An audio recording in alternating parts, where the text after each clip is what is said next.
କ'ଣ ଆସନ୍ତୁ ଜାଣିବା ଆମେ ଓଡ଼ିଆରେ କେମିତି ଆମର ମୋବାଇଲ୍ ଆପ୍ଲିକେସନ୍ରେ ସବୁ ଲେଖାଲେଖି କରିପାରିବା। ମାନେ ମୋତେ ମୋର ସାଙ୍ଗକୁ କିଛି ଗୋଟେ ମେସେଜ୍ ପଠାଇବାର ଅଛି, ତ ମୁଁ ଚାହୁଁଛି କି ମୁଁ ତାକୁ ଓଡ଼ିଆରେ ମେସେଜ୍ ପଠାଇବି। ସପୋଜ୍ ବର୍ତ୍ତମାନ ଦେଖନ୍ତୁ, ମୁଁ ମୋ ସାଙ୍ଗର ନମ୍ବର ଏଇଠି ଦେଇଦେଲି। ତାପରେ ମୁଁ ଲେଖିବାକୁ ଚାହୁଁଛି, ସାଙ୍ଗ କେମିତି ଅଛୁ। ଦେଖିଲେ, ସାଙ୍ଗ କେମିତି ଅଛୁ।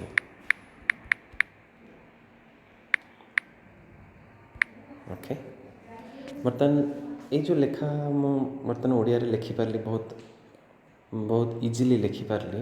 ଏଇଟା କେମିତି ହେଲା, ଏଇଟା କେମିତି ସମ୍ଭବ ହେଲା, ମୁଁ ଆପଣଙ୍କୁ ବର୍ତ୍ତମାନ କହିବି। ସେଇଟା ଆପଣ କେମିତି ନିଜ ମୋବାଇଲରେ ବି କରିପାରିବେ। ଆପଣଙ୍କୁ ସିମ୍ପଲି ଆପଣଙ୍କୁ ଯିବାର ଅଛି ଆପଣଙ୍କର ସେଟିଂସକୁ। ଓକେ, ସେଟିଂସରେ ଯାଇକି କିବୋର୍ଡ଼ ବୋଲି ଲେଖିବେ, ସର୍ଚ୍ଚ କରିବେ। ଓକେ, କିବୋର୍ଡ଼ ସର୍ଚ୍ଚ କଲା ପରେ, ଯେହେତୁ ମୁଁ ଗୋଟେ ସାମସଙ୍ଗ୍ ଫୋନ୍ ୟୁଜ୍ କରୁଛି, ତେଣୁକରି ମୋତେ ସାମସଙ୍ଗର କିବୋର୍ଡ଼ ଅପସନ୍ ସେ ଦେଖାଉଛି। ଆଉ ଏଇଠି ମୁଁ ଡିଫରେଣ୍ଟ ଲାଙ୍ଗୁଏଜ୍, ମାନେ ମୋତେ ଯେଉଁ ଲାଙ୍ଗୁଏଜ୍ରେ ଲେଖିବାର ଅଛି ମୁଁ ସେଇଟା ସିଲେକ୍ଟ କରିଦେଇଛି। ତ ଏଥିରେ କ'ଣ ହେଉଛି କି ମୁଁ ଓଡ଼ିଆ ଆଉ ହିନ୍ଦୀ ସିଲେକ୍ଟ କରିଛି। ମାନିନିଅ କି ଆପଣଙ୍କ ଫୋନ୍ରେ ଆପଣ ଯଦି ମାନେ ଲାଙ୍ଗୁଏଜ୍ ଆଗରୁ ସିଲେକ୍ସନ୍ କରିନାହାନ୍ତି, କିଛି ଇଂଲିଶକୁ ଛାଡ଼ିକି ଅଲଗା କିଛି ଲାଙ୍ଗୁଏଜ୍ ଲେଖିନାହାନ୍ତି କେବେ ବି, ତାହେଲେ ଆପଣଙ୍କ ଫୋନ୍ରେ କେବଳ ଆପଣଙ୍କୁ ଇଂଲିଶ ଦେଖାଇବ। ତ ସେଥିରେ ଆପଣ କ'ଣ କରିପାରିବେ, ତଳେ ଗୋଟେ ମ୍ୟାନେଜ୍ ଇନପୁଟ୍ ଲାଙ୍ଗୁଏଜେସ୍ ଅଛି। ବର୍ତ୍ତମାନ ମୋର ଓଡ଼ିଆ ଏନାବେଲ୍ ଅଛି। ଆପଣ ଏଇଠି ଯାଇକି ଯେକୌଣସି ଲାଙ୍ଗୁଏଜ୍, ମାନେ ବାଂଲା ହେଲା, ଆସାମିଜ୍ ହେଲା, ହିନ୍ଦୀ ହେଲା, ଓଡ଼ିଆ ହେଲା, ମରାଠୀ ହେଲା, ଯେକୌଣସି ଲାଙ୍ଗୁଏଜ୍ ସିଲେକ୍ସନ୍ କରିପାରିବେ। ସାମସଙ୍ଗ୍ ଫୋନ୍ରେ ବର୍ତ୍ତମାନ ମୁଁ ଯେହେତୁ ଓଡ଼ିଆ ଲାଙ୍ଗୁଏଜ୍ ସିଲେକ୍ଟ କରିଛି। ଓକେ, ଯଦି ମୁଁ ଏଇଟା ଅଫ୍ କରିଦେବି, ପୁଣି ଯିବି ଲେଖିବାକୁ। ଓକେ, ଏଠି ଯଦି ମୁଁ ଲେଖିବାକୁ ଚାହିଁବି, ବର୍ତ୍ତମାନ ମୋତେ ଦେଖାଇବନି। ସାଙ୍ଗ ଓଡ଼ିଆରେ ମାନେ କିଛି ସମୟ ତଳେ ମୁଁ ଲେଖିଥିଲି, ସେଇଟା ଦେଖାଉଥିଲା। ବର୍ତ୍ତମାନ ମୋତେ ଦେଖାଇବନି। କାହିଁକି ନା ଓଡ଼ିଆ ଲାଙ୍ଗୁଏଜ୍ ବର୍ତ୍ତମାନ ଏନାବେଲ୍ ନାହିଁ। ଓଡ଼ିଆ ଲାଙ୍ଗୁଏଜ୍କୁ ମୋତେ ଫାର୍ଷ୍ଟରେ ଯାଇକି କିବୋର୍ଡ଼ ସେଟିଂସରେ ଯାଇକି ଓଡ଼ିଆ ଲାଙ୍ଗୁଏଜ୍ଟାକୁ ମୋତେ ସିଲେକ୍ଟ କରିବାର ଅଛି। ଓଡ଼ିଆ ଲାଙ୍ଗୁଏଜ୍ ଯେତେବେଳେ ଥରେ ସିଲେକ୍ଟ ହୋଇଗଲା ପରେ, ମୁଁ ଆରାମସେ ଓଡ଼ିଆରେ ବି ଲେଖିପାରିବି। ଓଡ଼ିଆ ଓଡ଼ିଆ ଲାଙ୍ଗୁଏଜ୍ ସିଲେକ୍ଟ ହୋଇଗଲା। ଯଦି କିଏ ମରାଠୀରେ ଲେଖିବାକୁ ଚାହେଁ, ସେ ମରାଠୀରେ ବି ଲେଖିପାରିବେ।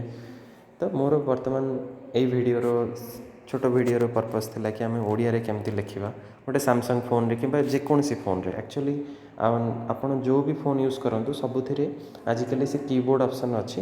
ଆଉ କିଛିଟା ଫୋନ୍ରେ କ'ଣ ହୁଏ କି, ଏଠି ଆପଣ ମାନେ ଲଙ୍ଗ୍ ପ୍ରେସ୍ କଲେ ସ୍ପେସ୍ ବାର୍ରେ ସେ ଦେଖାଇଦେବ।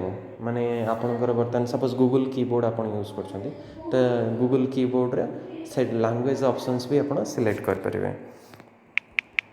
ସୋ ଲେଟ୍ସ ସି, ରଥଯାତ୍ରାର ହାର୍ଦ୍ଦିକ ଅଭିନନ୍ଦନ। ଆସିଗଲା, ଅଟୋମେଟିକ୍ ଆସିଗଲା, ଦେଖିପାରିଲେ।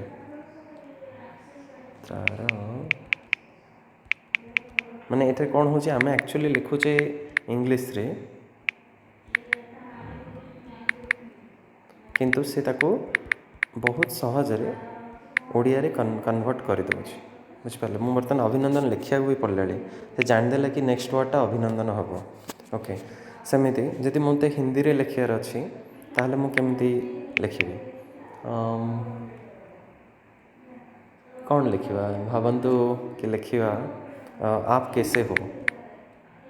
आप कैसे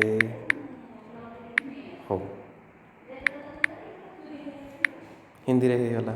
ବର୍ତ୍ତମାନ ଆମେ ଯଦି ଓଡ଼ିଆରେ ଲେଖିବାକୁ ଚାହିଁବା, ଆପଣ କେମିତି ଅଛନ୍ତି।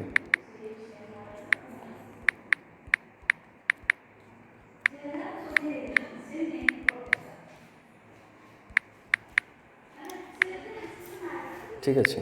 ତ ବହୁତ ସହଜ, ଓଡ଼ିଆରେ ଲେଖିବା ବହୁତ ସହଜ।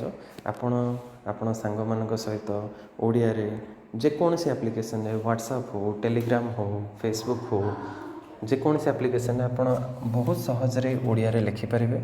ଆସନ୍ତୁ ସମସ୍ତେ ଓଡ଼ିଆ ଭାଷାରେ ମୋବାଇଲରେ, ଅନଲାଇନ୍ରେ ସମସ୍ତେ ଲେଖିବା। ଏହାଦ୍ୱାରା କ'ଣ ହେବ କି ସମସ୍ତେ ସମସ୍ତଙ୍କ କଥା ବୁଝିପାରିବା। କାହିଁକିନା ଆମେମାନେ ଇଂଲିଶ ସମସ୍ତେ ଶିଖିଛେ, ଟିକେ ଅଳ୍ପ ଅଳ୍ପ ଜାଣିଛେ। ତେଣୁକରି ଓଡ଼ିଆରେ ଲେଖିଲେ ବହୁତ ମଜା ଲାଗେ। ମାନେ ଓଡ଼ିଆ ପଢ଼ିବା ଆଜିକାଲି ବହୁତ କମିଯାଇଛି ଆମ ସମସ୍ତଙ୍କର।